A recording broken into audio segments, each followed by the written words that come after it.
আমি ভীষণ ভালোবাসতাম আমার মাকে। কখনো মুখ ফুটে বলিনি। টিফিনের পয়সা বাঁচিয়ে কখনো কখনো কিনে আনতাম কমলা লেবু। শুয়ে শুয়ে মার চোখে জল ভরে উঠত। আমার ভালোবাসার কথা মাকে কখনো আমি মুখ ফুটে বলতে পারিনি। হে দেশ, হে আমার জননী, কেমন করে তোমাকে আমি বলি? যে মাটিতে ভর দিয়ে আমি উঠে দাঁড়িয়েছি, আমার দু হাতের 10 আঙুলে তার স্মৃতি। আমি যা কিছু স্পর্শ করি সেখানেই।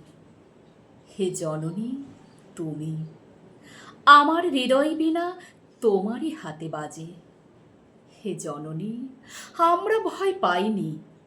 যারা তোমার মাটিতে নিষ্ঠুর থাবা বাড়িয়েছে, আমরা তাদের ঘাড় ধরে সীমান্ত পার করে দেব।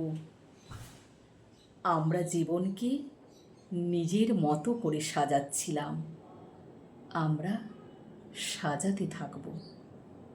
জননী জন্মভূমি, কবি সুভাষ মুখোপাধ্যায়। কবিতাটা দারুণ দারুণ।